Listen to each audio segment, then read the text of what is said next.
So you got your mocha all ready to go. Yeah, well, to at least pick it apart. Good morning, everybody. Buongiorno, and welcome to another lovely day here on Adventures with Sarah. Today, I am being joined for a little kind of coffee chat, not the coffee chat I do Mondays. Tomorrow, I'll be doing that with my friend Trish Feaster, but today I'm joined by Coral Sisk in Florence. Buongiorno, Coral. Ciao, buonasera. Now that now we're on different time zones. So. I know, it's so weird, but oh, well, it is what it is. So today we thought we would talk a little bit about coffee. I know I showed you guys when I left Italy that I bought all kinds of coffee. And I thought that Coral and I could talk a little bit with you guys about Italian coffee traditions and also, you know, what good Italian coffee is. So Coral, what you got there to show us about Italian coffee? All right, so I'm also from Seattle-ish, and when I say ish, because like many of us from Seattle, like weren't quite born in Seattle, but call Seattle our hometown.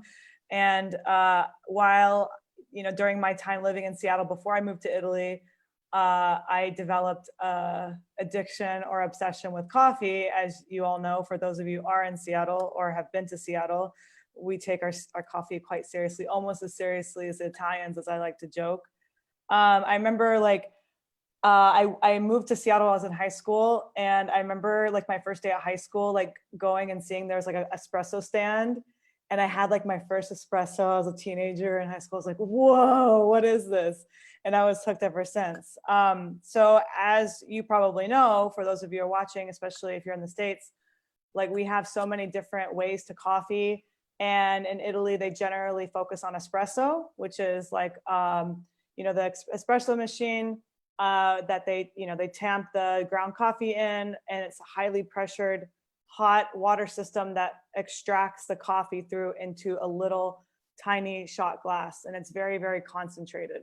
Doesn't it bother you, just as a side note?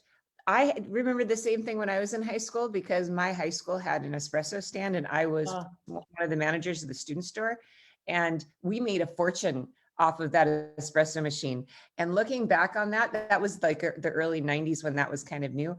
Can you believe they were selling coffee to kids? I know. I remember being like, I remember the feeling. It was like I like took drugs for the first time or something.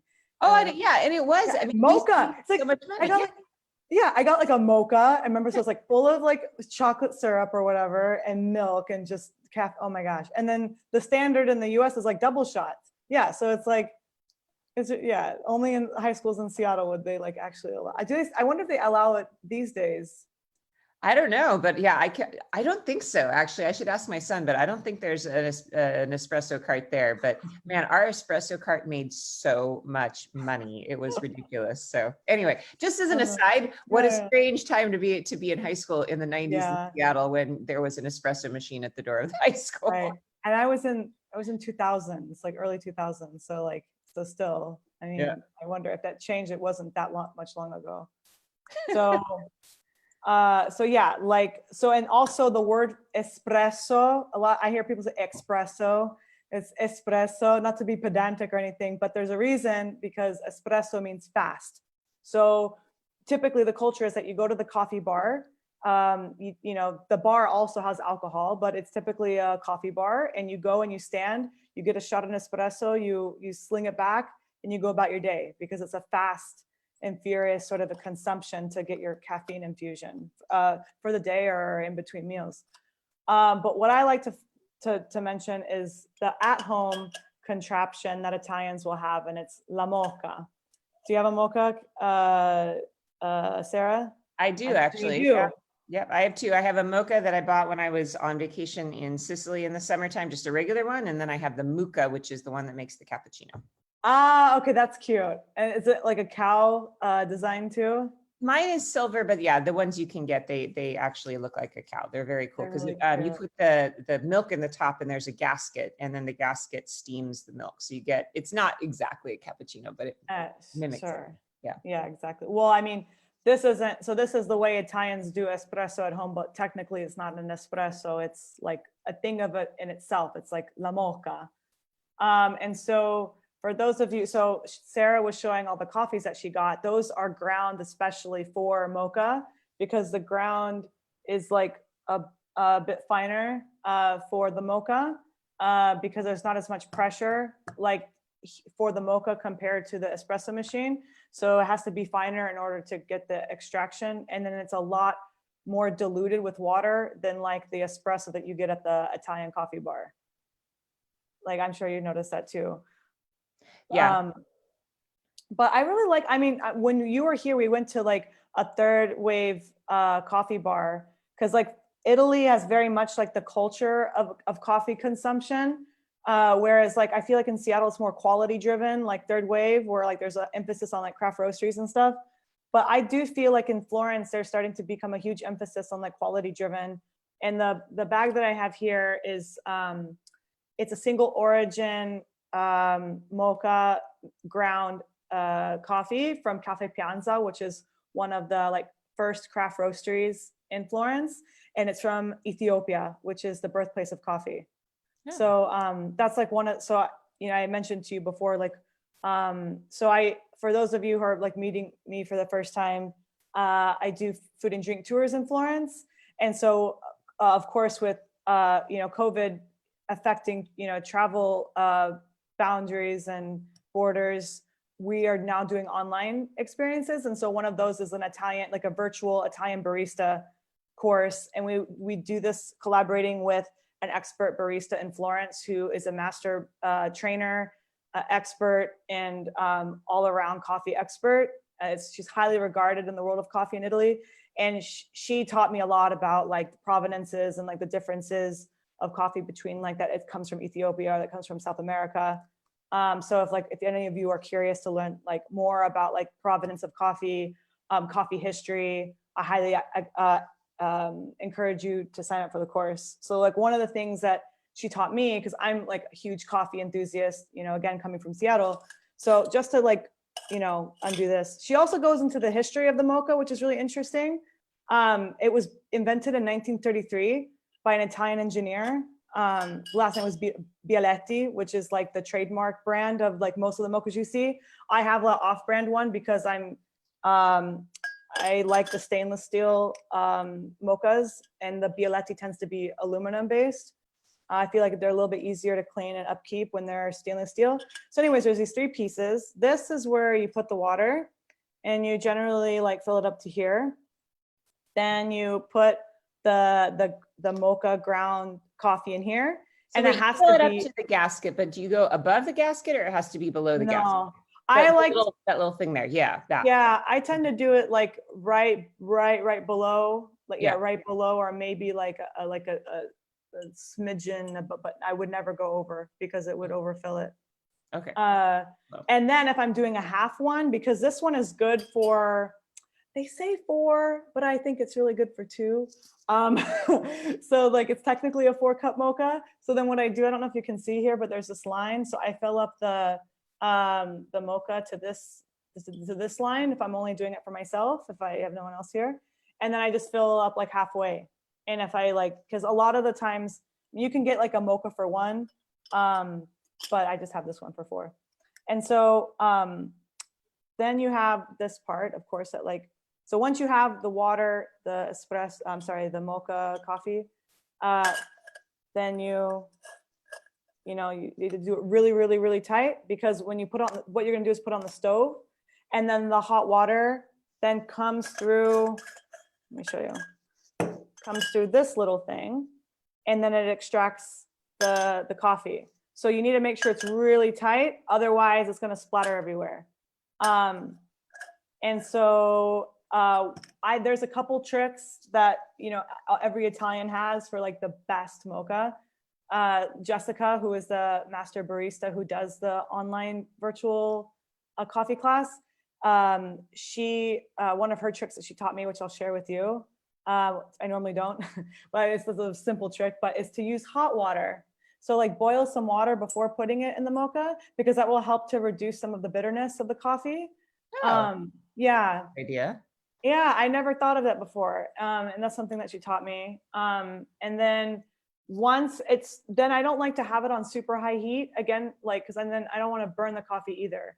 But that's like my thing. So then when it's starting to come out, then I lower the heat just a little bit and let it come out like a little bit slower to have like a slower extraction. And again, for me, that translates into like a less bitter coffee and it's smoother. And ever since I took this, I mean, again, like I love coffee. I'm no expert by any means, but I work with experts like for our food and drink experiences, whether they're online or in person. And ever since I took the class with Jessica, like I don't put sugar in my mocha anymore. I focus on the high quality sourcing of the coffee and then the technique. And it's just really, really enjoyable on its own. Like, and I've always drinking it with like some milk or with some sugar. So anyways, I thought that would be interesting. Yeah, well, in this summer when I was on vacation, they didn't have a good espresso pot in the house. It didn't work, so I had to go out and buy one. But I bought kind of a bigger one. I have a smaller one just like you have. But I bought a bigger one, and what I ended up doing was making coffee before I went to bed, actually, and filling up doing it all the way. So it was like a 6-cup mocha, I think. Yeah. Putting that into a pitcher in the fridge, and in the morning, because it was warm, having Yeah. cold coffee Nice. with almond milk. And that was actually really good. And it's sort of nice. I love rolling out of bed and having coffee already made. So that was a really nice summer way to enjoy the mocha, was just do it before you go to bed. Oh, nice. Oh, almond milk. That's really good. That's like a classic Southern Italian thing anyways, is that they have like the cold coffee with almond milk. Well, and almond milk, I thought I'd go and get some when I was here because my kids like almond milk anyway, but boy, the almond milk in Sicily is a lot better. It's not Oh so my God, it's another world. It is. It's something different. I mean, I don't know how to explain it, but it actually tastes like almonds, and it's Yes. like 1,000 times better than what you Yeah. I don't know Oh, why. totally. Well, because like the variety of the almonds that they grow down there are a little bit sweeter, and the California almonds are a little bit more bitter. So like I can always tell, like it's strange. Like in Italy, they sell, in the grocery stores they sell the California almonds, and you can tell because they're rounder, like they have a bigger belly almost.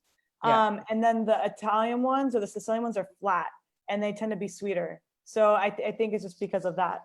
Well, and that was the thing that I laughed about, that I took a bag full of nuts just as a stack to have in my bag. And I had them out, on the table, and my Sicilian peoples were eating them going, wow, these are really good. And I'm like, you live in a place with really good almonds.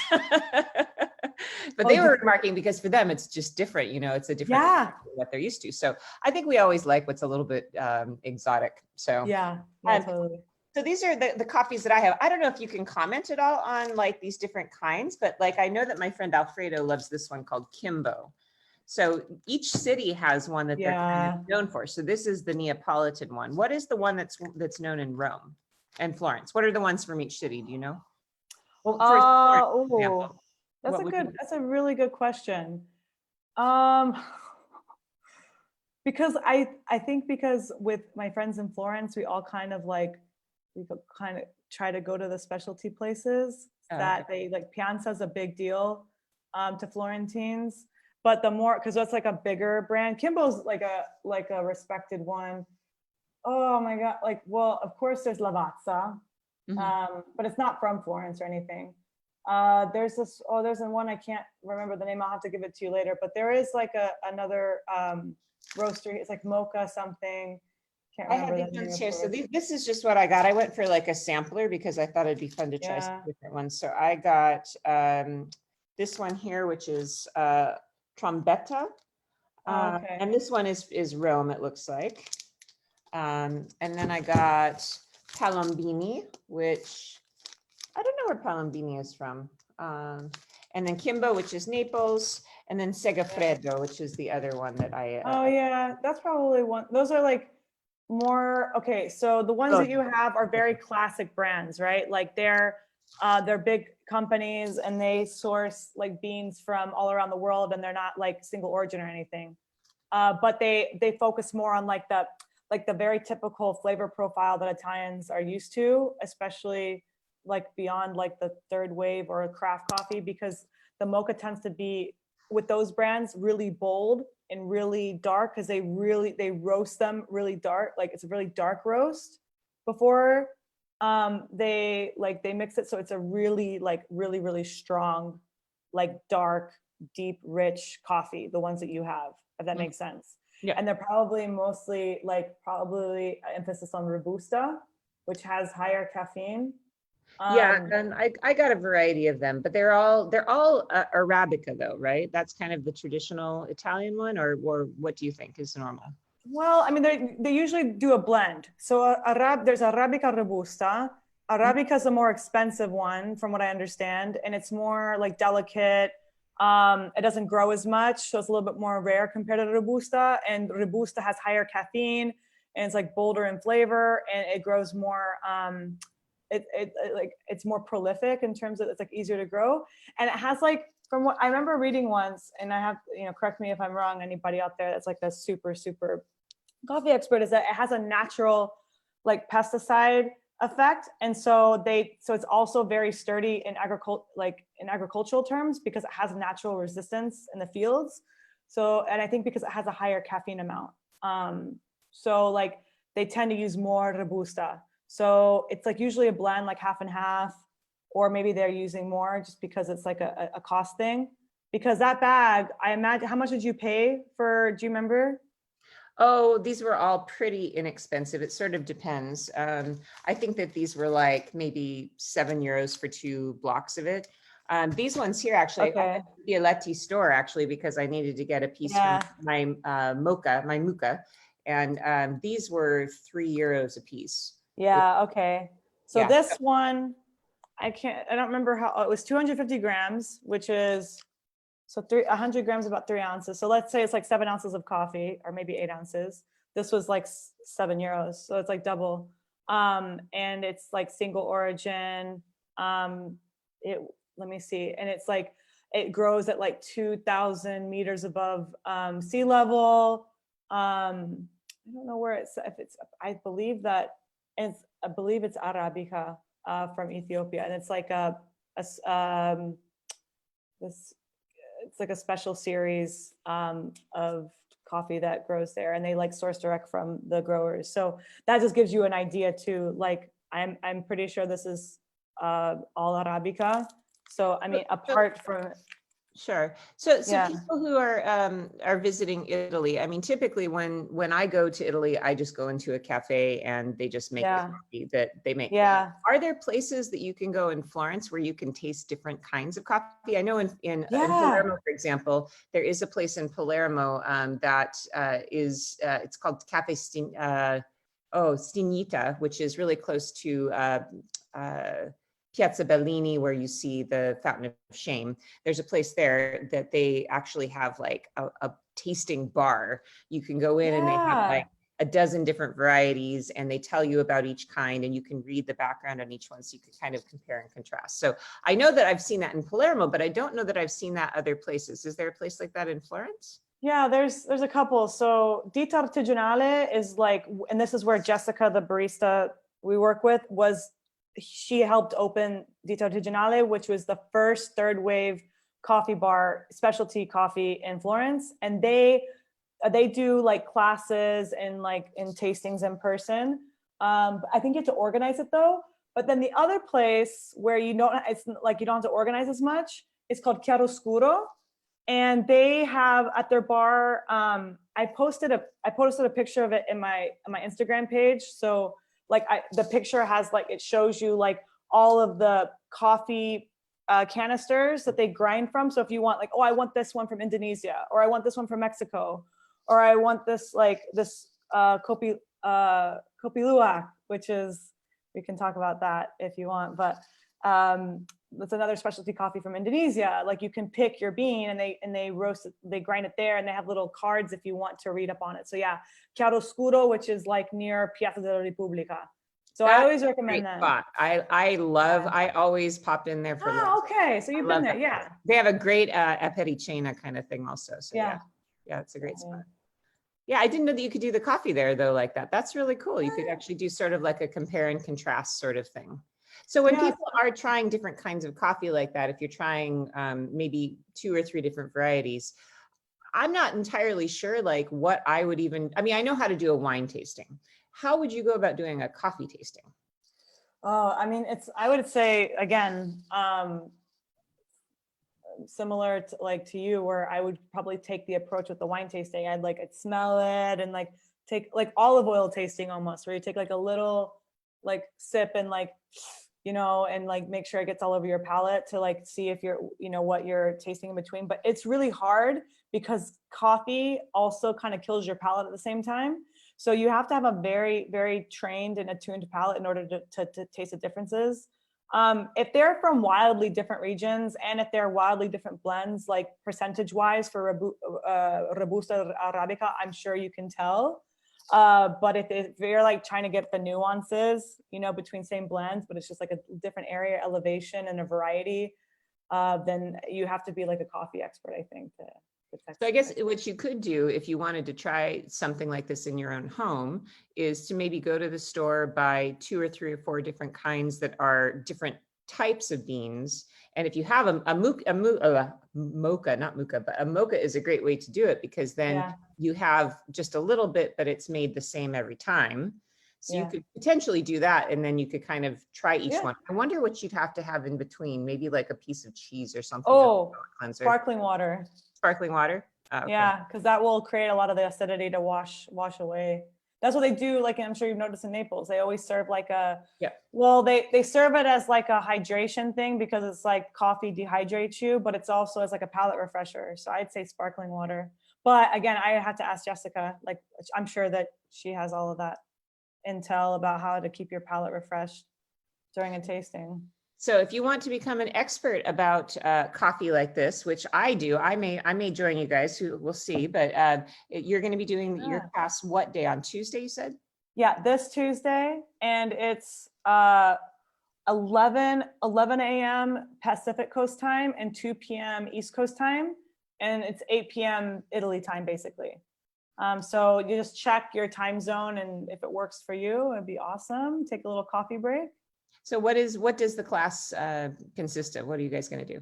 Yeah, so Jessica goes over the history of coffee, Italian coffee culture, kind of, interesting cultural tidbits like the caffè sospeso, which is the act of like donating a coffee to, the next person who comes in, who might not be able to afford a coffee, which was like born during World War II in Naples. And then, so it's kind of like part theoretical and then part practical. And then she talks about all the different ways that you can make coffee. So like from the mocha to like pour over and French press. And then you all make a mocha together. And then she tells you all like what I had mentioned about the hot water, like other things like that will help optimize your, or make an optimal like cup at home. So kind of full circle where you all make coffee together after like charting the history of like these gadgets too. So you learn like where they come from, who made them, also with the French press and the espresso machine. Yeah, so I'd say it's pretty full spectrum. Cool. So if you want to check out Coral's live virtual tour, I guess you could call it, or course on coffee making, you can go and check out her website at curiousappetite.com. You've got a bunch curiousappetitetravel.com. Curiousappetitetravel.com. And you've got a bunch of other cool stuff coming up, I think, right? Yeah. So this course is held once a month. So we have like different themes once a month. I don't know what the next one is, but like we have another theme that's like Italian cheese and wine pairing with a sommelier, Renaissance food history with a food historian. So every week there's a different theme. And then we also have like a virtual mixology class with like a mixologist in Florence as well at the bar. So, I mean, every week is like food and drink theme with some history mixed in. Well, and I think going into the beginning of November, we can all benefit from learning new cocktails. So yeah, that one, strangely, I think that one's like October 15th or something. But yeah, it's probably perfectly timed, like right before the elections. I didn't even make it like that, just happened to be so. But all of the tickets are, so yeah, the all of the listings are on our website. If you go to like virtual events, and tickets have to be purchased in advance through Eventbrite, but they all of the classes that are listed on my website then link to the Eventbrite page for you to get tickets with the dates and all that. Yeah. Sounds great. Well, thank you so much for sharing a little bit of your too. knowledge of coffee. I have a passion for coffee, as you know, and it's still morning, so I'm going to go break out the mocha. Now that I got a replacement piece. Oh, and here's an interesting thing. In the US on Amazon, the mocha, the cappuccino maker, is like $100 and some dollars. It was like 49 euros at the Bioletti store in Rome. And Yeah. I got Luca lost the gasket on top when he was washing it. And so I went and got a new one, and it was like $60 on Amazon here. But I got it. Yeah, I know. I got the replacement part in Rome for like, I think it was less than 10 euros. So I'm very happy today because my Luca has been archived since the summertime when we went camping. So yay, Awesome. back to cappuccinos. So it is great to see you, Coral, and hopefully you and I can get together and chat again, maybe about some food or wine later on. So let's get something on the schedule because you're my on the ground expert on Italian food in Florence. So. Oh, thank you. Thank you. Well, it's good chatting with you. Wish you were here. Yeah, I know. I hope to come back. We'll see what happens. So I'm going to cross my fingers that I'll see you live sooner rather than later. Va bene, va bene. All right, Grazie a tutti. Grazie, Sara. Thank you, everybody, for joining me this morning to talk about coffee. And again, this is my friend Coral Sisk. She's in Florence. She runs Curious Appetite. It's a website that discusses all kinds of food topics. She's also a travel writer and a food writer for a bunch of magazines, so you can check her out on social media. And if you want to learn more about coffee, she's got a really cool class coming up on Tuesday. And you never know, I may show up. If I have time, I'd love to learn more. So cool. All right. Thanks a lot, Coral. Ciao, Sarah. Ciao. Happy Sunday, everybody. Have a great day. I'll see y'all back here tomorrow morning at 10 a.m. Pacific time for coffee chat. And my guest tomorrow is going to be my girlfriend, Trish Feaster, one of my favorite people in the world. And we're going to talk about all kinds of great projects coming up. So we'll see you tomorrow. Try to catch that too. Okay. Ciao.